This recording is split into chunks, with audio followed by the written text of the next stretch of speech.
deuxième point, c'est la radicalité. Lorsqu'on a une idéologie, le but n'est pas que tout le monde aime l'idéologie. Ce n'est pas ça le but. Le but, ce n'est pas de pousser le monde entier à adhérer à l'idéologie. Ça ne fonctionne pas. Le but, c'est de sélectionner les gens qui croient fortement à l'idéologie au point d'être capables de mourir pour l'idéologie. C'est eux que tu recherches. Ce n'est pas le monde entier. C'est-à-dire que si tu as seulement 1000 personnes qui peuvent mourir pour ton idéologie, ça va. Tu n'as pas besoin du monde entier. Eux, ils vont recruter d'autres personnes qui seront aussi prêtes à mourir pour l'idéologie. Donc le combat qui consiste à vouloir que tout le monde vous aime est inutile. C'est une perte de temps, une perte d'argent et même une bêtise. Et même là, c'est un euphémisme.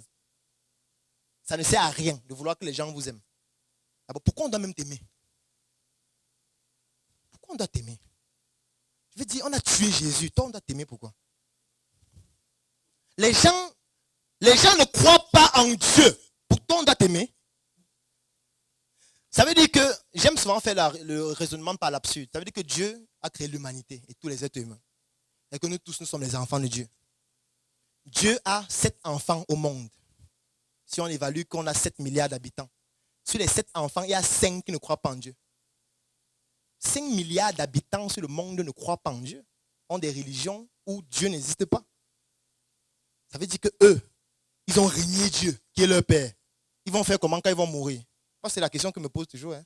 Qu'est-ce que Dieu a prévu pour eux à la mort? L'enfer pour 5 milliards, c'est-à-dire sur les 7 enfants, 5 partent en enfer, c'est ça?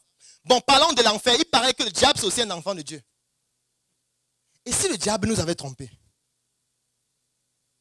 Si à la fin, le diable, pas, il se repentit, il dit que Seigneur, moi, c'est qu'il faisait là. C'était à leur nom, hein, c'est pas moi. Moi, il me repentit et il part. Mais vous serez surpris de voir le diable au paradis. Hein? Vous serez surpris, puisque c'est aussi un enfant de Dieu. À tout moment, il peut dire que je me suis trompé durant toute ma vie. J'ai induit des gens en erreur, je le sais. Je me confesse au nom du Père, du Fils et du Saint-Esprit pour enfin accéder à la gloire. Et il vous laisse dans l'indemne, non? Il vous laisse à l'enfer seul, lui, il go au paradis. Il part au paradis. N'essayez pas de faire que les gens vous aiment. Ça ne sert à rien. C'est pour ça que, moi, par exemple, je ne débat pas sur Internet. Donc, quand quelqu'un vient et dit quelque chose, je ne débat pas, je bloque juste. Je ne veux pas de débat. Je veux dire, j'accepte qu'il ne soit pas d'accord. Donc, il part sur la page du pape. Donc, je veux dire, c'est la liberté, non? S'il n'est pas d'accord, il faut qu'il aille où les gens disent les choses que lui il aime, pas sur moi. Parce que ma page, c'est la dictature. Ma page, c'est la radicalité. Il n'y a pas de démocratie sur ma page. Où le peuple dit ce qu'il veut, il n'y a pas de vote. Donc je dis ce qui me plaît, si ça ne te plaît pas, je t'enlève. Tu pars où on dit ce qui te plaît. Il n'y a pas de problème, c'est ton droit. Parce que ce n'est que ça qui peut rendre une idéologie forte et une communauté puissante. C'est ça. Mais le problème, c'est que les entrepreneurs veulent que les gens les aiment. Veulent qu'on parle bien d'eux. Pourquoi on doit parler bien de toi? Pourquoi? Bats-toi pour qu'on te respecte, pas pour qu'on parle forcément bien de toi. Ce n'est pas nécessaire. C'est une perte d'argent, une perte de temps qui est inutile. Donc il faut être radical. Si vous vendez un produit, soyez radical. Si vous vendez un service, acceptez qu'il y a des gens qui n'ont pas besoin de votre service. Et vous faites tout pour qu'ils comprennent que ça ne les concerne pas, votre produit ou votre service. Moi, j'aime toujours le dire. Si quelqu'un dit que votre produit est cher, ça veut dire que soit vous ne vous êtes pas adressé à la bonne personne, soit vous ne vous êtes pas vendu de la bonne façon pour que votre produit reflète sa valeur. Ce sont les deux cas de figure. C'est-à-dire que si vous venez avec un produit, vous dites que ça coûte 10 000. Quelqu'un dit que c'est cher. Soit ce n'est pas la personne à qui vous devez vous adresser, c'est-à-dire ce n'est pas son niveau en fait. Et vous devez plutôt vous adresser à une autre personne qui comprend le besoin et qui est prêt à payer. Soit c'est vous qui présentez le produit d'une manière dont ça ne rend pas ça crédible par rapport au prix que vous donnez. C'est tout. Le problème n'est jamais le produit. Le problème, c'est soit vous, soit la personne à qui vous vous adressez. C'est-à-dire la cible. Parce que même les hôtels, il y a des catégories. Tu ne peux pas entrer au Hilton de Yaoundé.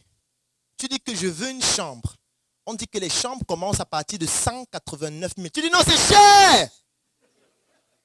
Ce n'est pas pour les pauvres ici. Va à l'auberge. Il y a les auberges de 3 000, de 2 000. Il y a les auberges où quand tu prends 2 chambres, une chambre est offerte gratuitement. Va là-bas. Va où ton argent te permet d'entrer. Ne viens pas dans un endroit et tu te dis que c'est cher. Non, si tu es pauvre, va où les pauvres sont. Mettez-vous ensemble, mariez-vous. Vivez ensemble. Et le jour où tu vas te dire que j'en ai marre de devenir pauvre, là tu commences à mettre sur pied des mécanismes qui te permettent de passer à un autre niveau. Et là ça va demander de la douleur parce qu'il faut que tu fragmentes d'abord ton cerveau pour accepter que je ne vais pas mourir pauvre. Je peux aussi accéder à la grandeur. C'est possible. Ne pleure pas tout le temps, ne te plains pas tout le temps. On s'en fout d'ailleurs de tes plaintes. Les autres n'en ont rien à foutre de tes plaintes. Même si tu meurs, rien ne va changer. Il y a des gens qui croient que s'ils meurent, le monde va s'arrêter. Peut-être que ce sera mieux qu'avant. Que diriez-vous d'un groupe dans lequel nous parlons projet, business, opportunités d'affaires et investissement? Un groupe dans lequel tous les membres partagent leur expérience afin de permettre aux autres membres d'en bénéficier et de progresser.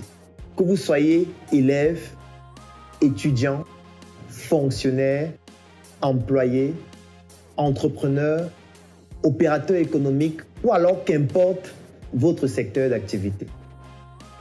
Un groupe dans lequel il n'existe aucune barrière géographique.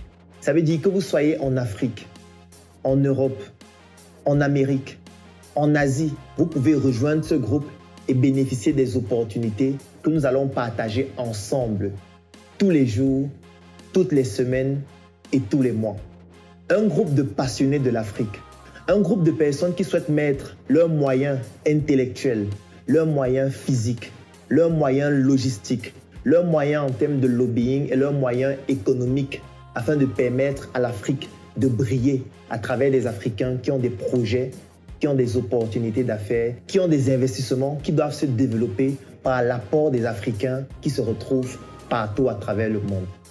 Un groupe de personnes optimistes sur l'avenir, de personnes qui comprennent que c'est ensemble que nous pouvons bâtir des choses fortes et construire des projets gigantesques qui vont permettre à l'Afrique d'écrire en lettres d'or ces lettres de noblesse sur le plan intellectuel et sur le plan économique dans l'échiquier mondial.